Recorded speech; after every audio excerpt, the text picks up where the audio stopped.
Ngayon naman, ay ibabahagi ko sa inyo itong panayam natin sa taong sinasabing siya ay lahing aswang. Ha?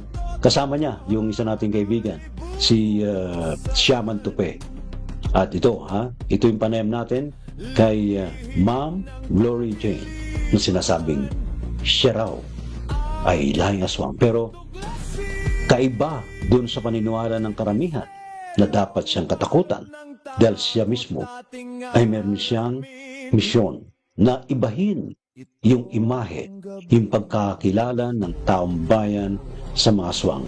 Hindi dapat katakutan, kundi ay sila, sa panig ni Ma'am Glory Jane, ay gumagawa siya ng hakbang para tumulong sa tao. Ito yun. Hoy mga kamisteryo, ngayong gabing ito pag-usapan natin ng mga kakaibang paksa tungkol sa paranormal.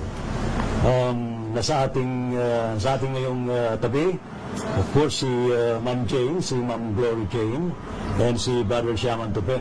Ma'am Jane, muli magandang gabi sa iyo. Kumusta ka na? Ito, napakabuti pa rin para sa lahat. Hello po sa lahat. And of course, si Brother Shaman, kumusta ka na? Magandang gabi po sa inyong lahat.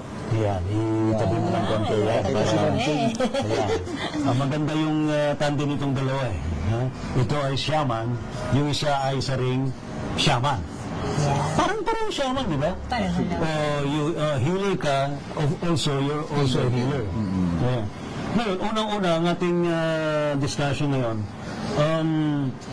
marami mga naghahangad ngayon na maging spiritual healer, marami naghahangad na maging spiritual warrior. Ma'am Jane, ano ang recommendation mo so far? Ano yung first step na dapat nilang gawin? Kung may calling, kung may panaginip, kung may habig.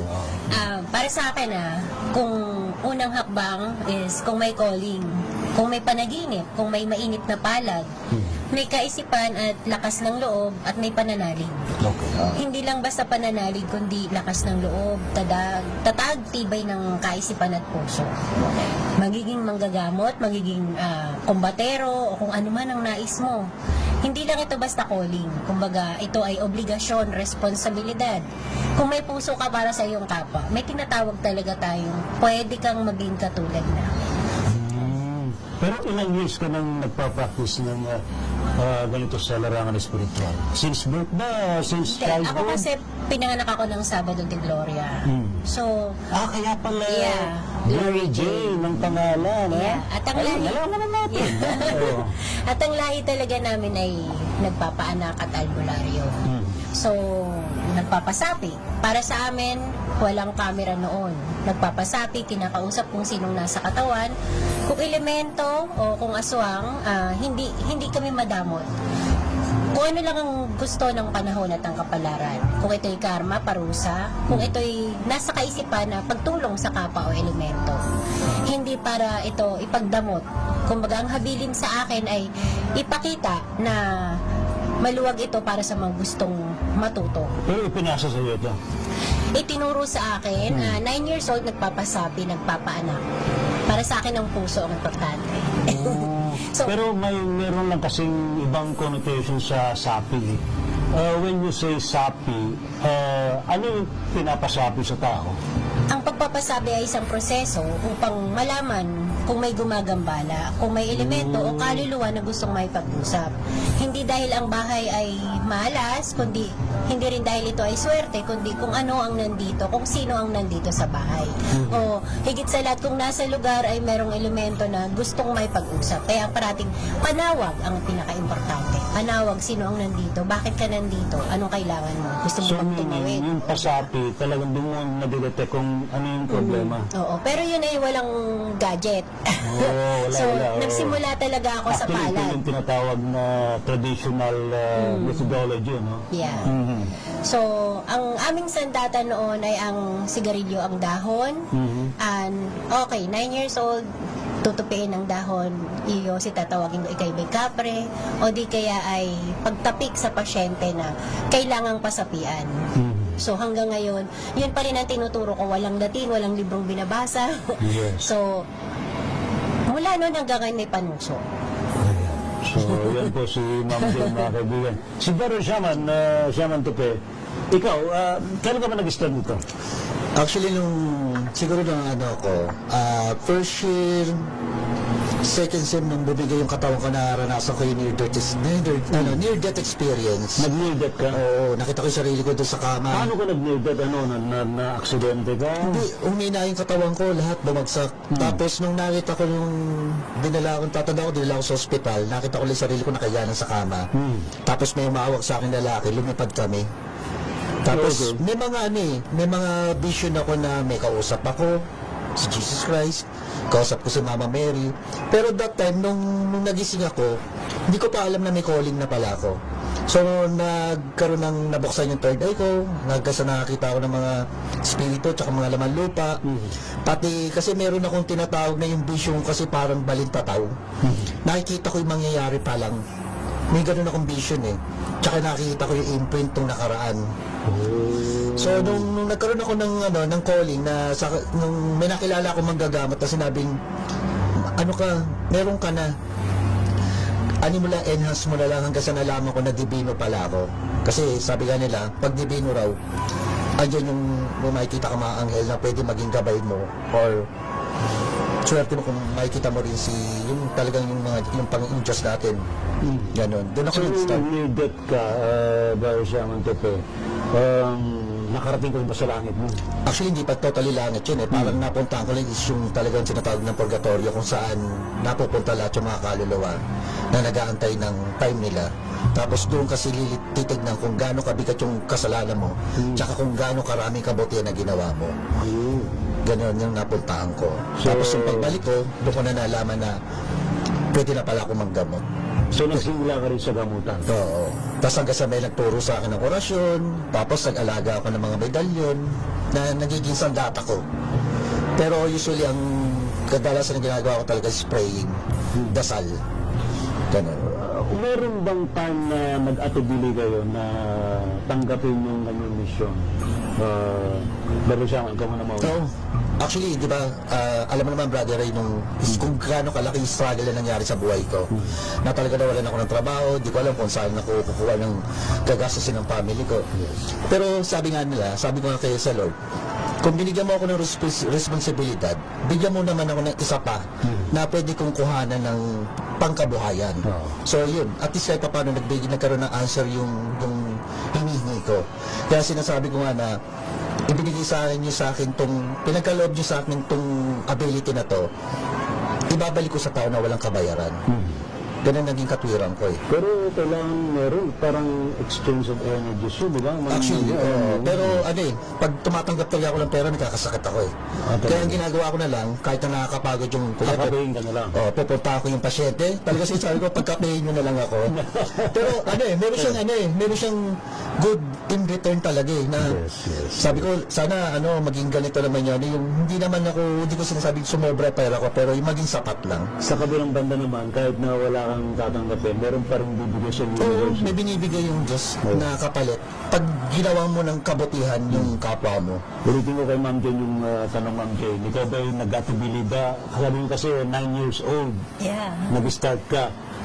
Pero bago ka nag-decide nun, nag-alanganin ka ba? Nag-atubili ka ba na tanggapin ang mission na yan? Alanganin ako kasi pwedeng gamitin sa masama kasi may mga kapitbahay akong loko-loko nung time na yon. Tapos parang Catholic school ako, sabi ko parang ang pangit tingnan. Tapos parang ang daming pagsubok na kailangan. Tapos pinapakita nila sa akin na pwede kang yumaman pag albularyo kapag dating ng panahon kasi tatanggapin tayo ng lipunan. Nung 9 years old ako, nakita ko yung mga lola ko, ang mahal maningil. Tapos yun, nilalapag lang yung pera dyan, naglalaho, kinukuha ng loko-lokong kapre. Para sa akin kasi parang ang panahon na yun ay ang mga gamutan ay purong pagsubok, kalokohan. Tapos sabi ko, bakit kalokohan? Kasi yung kapre, kitang-kita mo mahilig sa pera eh. Hindi pa nalalaglag yung ballpen, naglalaho na. Tapos yung trabaho ko, ilabas yung diwende na maliit, hawakan ko. Sabi ko, parang napaka-imposible naman. Tapos minulat nila ako na pagdating ng panahon, pag tinanggap tayo ng lipunan, magkakaroon pa tayo ng mga tinatawag na magandang pangalan. Pag may tumakbong politiko na may kinalaman sa kapangyarihan, lalakas tayo. 9 years old, naisip ko na in time magiging negosyo. Pero pinilit kong mag-aral, makapagtapos. Pag may trabaho, ayoko siyang gamitin. Pero kung minsan may trabaho, tinatawag ako, ate, gamutin mo yun kasi alam ko may lahi ka. Oo, tapos ang binabayad sa akin, talagang malaki dahil may pangalan yung mga lola ko noon. May pangalan sila bilang albularyo, tapos nagpapaanak. Para sa akin yung time ko is, ang albularyo ay nagpapaanak. So, yun. Pero ito yung very, I think it's about... Ayoko sa kanya noon. Kaya lang naisip ko na nagtatalo sa pwedeng pagkakitaan pag wala kang trabaho. Tapos, elementary, high school, may magpatawas, may 10 ka kagad. Siyempre, di ba, naalala nyo, that was 1980s, 1989, may magpatawas, may 5 piso ka kagad. Sabi ko, wow! Pag nawawa ko na yung pera, gusto ko, pero pag walang pera, ayoko. Malaki ang balong noon ng pera, Yeah. no? Compared ngayon. Pero so far, ngayon, nandiyan ka na, hindi naman kailangan nakafocus ka kung paano magpayaman. No? Hindi, ang para sa akin ay simpleng buhay at walang pader o tinatawag nating gate para sa lahat. Makamasa pa rin ako. Maraming nakakakilala sa akin mula sa mga may magagandang trabaho. Para sa akin, ito ay para sa lahat. Siyempre, pag barkada, libre na, di ba? Oo naman. Siyempre, libre na. Pwede kang pakapihin. Oo, Diba? pero para sa akin, may mga tinatawag tayong ex-deal. Okay, gamutin mo to, bibigyan kita nito. May mga tinatawag silang pain muna bago makuha yung loob ko. So they have to offer something Yeah. in return. Kasi meron tayong katawagan niya na exchange of energies. Yeah, exchange so of energy pa rin siya. Nag-exert ka ng effort ng energies mo. So dapat in return meron din. Yeah. Pero kung minsan may magandang offer ng trabaho, sinasabayan niya. Tinutukso niya ako na, ate, manggagamot ko ba o magtatrabaho? Pero sabi ko, kung iisa lang yan, okay sa akin yan eh. So ang nangyari, may offer na maganda. Pasok ka dito, albularyo ka sa 21 na outlet ko. Oh, di ba? Ang galing, ha? So now, ano ang mayroon kang ibang origin, Ma'am Jane? Ha? Ito ba'y nagiging sagabal sa'yo? Hindi, parang minahal din nila ako eh. Kasi way back before, bago parang Friendster pa, di ba? So, alam na nilang nangingitim yung mata ko, alam na nilang iba-iba yung mukha ko kasi nagpe-picture ako. May iba na hindi tanggap. Pero minahal ako ng lipunan kasi inuna ko kagad mamigay. Inuna ko kagad yung libreng adyo. Tsaka good intention yung ginagawa mo. Yeah. Pinakilala ko kagad ang Diyos, pinakilala ko kagad ang Quiapo. Yun ang naging sandata ko laban sa mga taong ayaw sa aswang. Hanggang sa isang araw, kahit saan sa Facebook may aswang. Hindi aswang sa kundi aswang na literal. Tinanggap, ginamit hanggang sa ang salitang aswang ay naging panglipunan na rin. Pero ikaw as hybrid na let's say we can call aswang, may time ba na during those early years nakatanggap ka ng hindi magandang pananalita sa mga tao? Lagi. Na nilabel ka ng ganon? Lagi. Pinalilipat ako ng bahay, pinidatation ako. Pero pag may sakit sila, nakapila sila sa pilahan ko. Hello, ikaw yung nagpalayo sa akin doon sa kabila. Pero na-overcome mo na yun.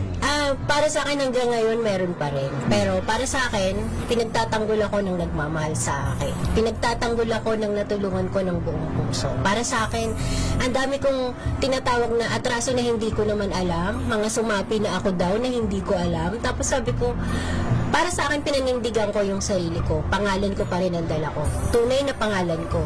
Ito ang tunay kong pangalan na Glory Jane Gentolea. Facebook ko, TikTok ko, YouTube ko. Hindi nagtatago. Hindi ko kailangan magtago. Minahal ako ng tao. Ito yung mukha ko. Napaka-interesting nga lang kasi, kasi sa modern technology natin ngayon, dati kasi ang dami takot sa mga aswang. Kinatakutan ako noon. Talaga. Na elementary, high school, niraradyo din ako. Binabanggit din ako sa iba-ibang estasyon na aswang. Pero para sa akin, ang laban ko ay katotohanan, kabutihan. Sinuklian ko yun, pinalitan ko yun. Pero meron bang sinasabi sa yung mga dati, yung mga hanggang ngayon na ganun pa rin sila? Hindi, patay na sila eh. Pero ibig sabihin, Para sa akin, parang nabago yun ng kabutihan ko. Pinagtanggol ako ng mga taong tinulungan ko.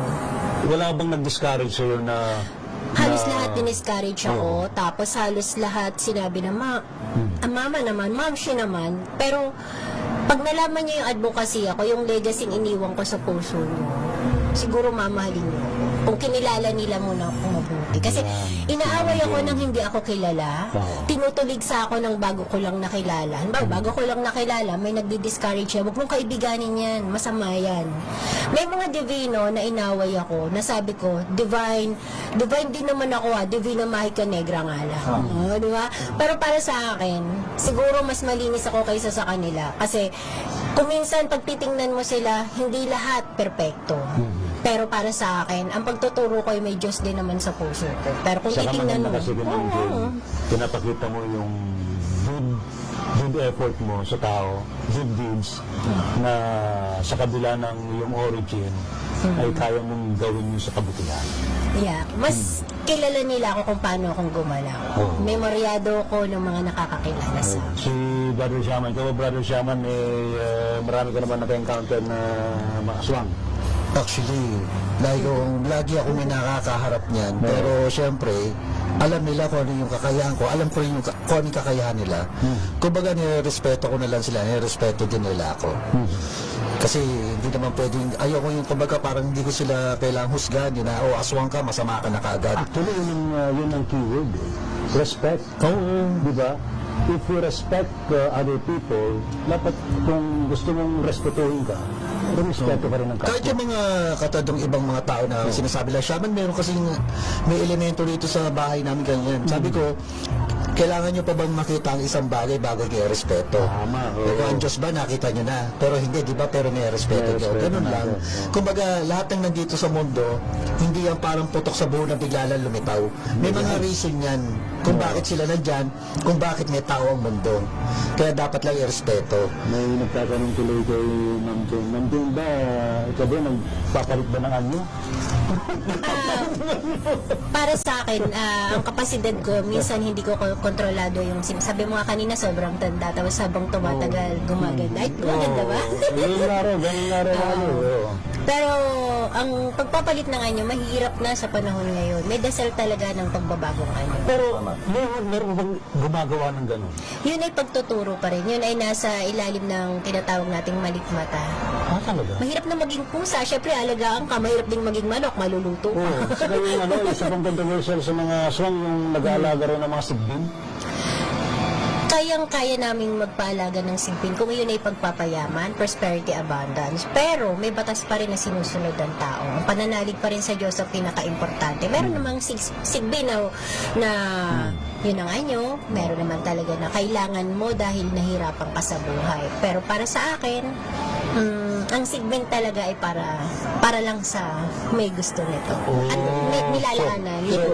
Well, siya man, sige. Kasi nung nag-grab yung program mo, napatingin ako sa kaliwa, nakita ko yung alaga ni, ewan ko alaga mo Ate Jean eh. May aso eh. May aso siya, may aso na nakatabi sa kanya eh. Ni Ma'am Jane. Oo, may aso eh. Kaya sabi na patingin akong gano'n sa kaliwa ko, sabi ko, yung alaga ni Ate Jean, baka alaga. Pero ano siya, maamo ah. Naka-ano lang siya, naka-ano lang Kasi siya sa sabi naman lapad. ni Ma'am Jane, break ko na. Oo. Hindi tayo. rin ako nararamdaman. Kaya Sabi niya nga eh. maliit dito. Sobrang Hinaano ka, no? Parang hinihinaan ko sa likod mo. sabi ko, ito ko, nakainin ko to. Pero nakikita mo siya, Ma'am Hindi, Jane. hindi ko pwedeng tingnan. Hindi. Hirap ding magkatinginan lang. Oo. Talaga? Pero ibang tao nakikita may kasama ako, nahayaan ko lang. Kahit nung pumunta nga ako ng Iloilo, no, brother, kahit hindi ako kilala, kasi meron akong nakinamit din na mag-ina, talagang bungad sa akin ng bata, yan na si kuya. Tapos kuya, ngayon parang ang tagal na daw ako inaantay. Kaya sabi ko, pat parang ate, parang kilala kagad ako ng bata. Tapos sinaway siya ng nanay niya na, uy, ano ka ba? Mamubatiin si kuya, kasi may yan, gumagano. Sabi ko, hindi naman ako kaaway. Ito, ewan ko lang masasagot ni Ma'am Jane to. Kasi very popular yung kwento tungkol sa kay Teniente Timo ng Dueñas. Totoo ba? Sabi, pinagsimulan daw ng aswang. Para sa akin, Origin daw ng mga aswang. madaling sabihin na origin siya ng asmo, pero bago pa ang mga mga mananakop, meron naman talaga. Sila ang mga manggagamot. Hindi, Bago pa dumating yung mga Kastila. Nandiyan Bago pa na. dumating ang mga Amerikano, Hapon. Oo. biktima lang rin ang Teniente Gimo ng mga kwento. At higit sa lahat, sa kanya na focus. Dahil syempre, sa panahon ngayon, mas kinikilingan yung mga kwentong ganyan. Para sa Hindi ako naniniwala na ganun nangyari. No? Kasi may pelikula si Manilyn Reyes na ganun daw ang ginawa dun sa lugar. So may, sa lugar na yun. Sa TV pa to. Ayaw ko na magbanggit ng pangalan kasi malilabel lang. Para sa akin kasi bilang respeto ng rin lugar. sa lahat, ang mundo ay bilog nga at para sa lahat. Kung merong Teniente Gimo, merong Maria Labo o may Corazon ng unang aswang, ibig sabihin, nasa mga nagkukwento yan. Yun. Kinuwento nila yan, part ng kwento nila. Pero yung may katawan, ayaw nilang ihayag kung ano sila at syempre, iyan ay sinabi nito, sinabi niyan. Pero ng mga nakatayo sa mga panahon na yun, marami ring naman nagawang mabuti yung mga tao yan. Tama, correct. Nag-focus lang sila sa pananakit, nag-focus lang sila sa mga sakit. Katulad ng pangalan ko, nag-focus sila sa pinagdaanan ko at pinagmulan ko, hindi sa nagawa kong mabuti. Yung kanya label. Alam ko na pagdating ng panahon, hahanapin nila yung kwentong masama ko. Pero para sa akin, mas marami kong nagawang mabuti. Halos tayong lahat naman nagiging biktima sa ganyan. Ha? Ang tinitingnan yung bad side, hindi tinitingnan yung good side na mas marami. Mas maraming nagawa. Tsaka nag-iba kasi yung imahe ng aswang nung inano sa pelikula eh. Oo. Hindi maganda. Takot, Oo. yung tsura, kumakain na. Marami na ako na... Iba, may manananggal pa raw. Ang manananggal naman, syempre ang nahihiwa sa gitna. Pero ang tao naman talaga ay malikain. Hanggat nakita mo na may manananggal, hindi mo dapat na ipangalandakan na siya ay manananggal sapagkat yun ay tao din. Tumatanda rin at namamatay. Napaglilipasan din. Hindi dahil ipinagtatanggol ko kung anong meron ng nasa dilim, pero dahil ang mundo ay para sa lahat. Salamat, Ma'am Jane. Paki-invite mo ulit yung ating mga kababayan na suportahan ka at puntahan ka sa iyong lugar para magpagamot. Muli po, ako po ay madalas na nagtutour guide sa Mount Banahaw. Ako po ay taga Dolores po. Higit sa lahat, meron din po akong bahay dito sa Pasig. Madalas niyo Mansion po, po yan sa Pasig. madalas niyo po ako nakikita sa telebisyon, sa radyo. Pero ako po ay pwedeng online, pwedeng puntahan, pwede ko kayong ipasyal sa Mount Banahaw. At ikot po doon sa kinabuhayan hanggang sa Santa Lucia, hanggang sa tinatawag nating Santong Hakong. Ang tinutuluyan po natin doon is si Carlitos ng nung may nakalagay na tablet ni Macario Sakay na merong San Benitong nakaupo, meron po dong balon na patay na walang tubig. Ganun siya, muli, please invite yung ating mga listeners and viewers. Yun. Muli ko pong iniimbitahan na subaybayan po yung mga ghost hunting na ginagawa ko sa YouTube and sa Facebook. Bali ay simple lang ginagawa ko, ipakita lang yung tama at gawin lang yung dapat bilang isang ghost hunter tsaka spiritual healer. Yun po.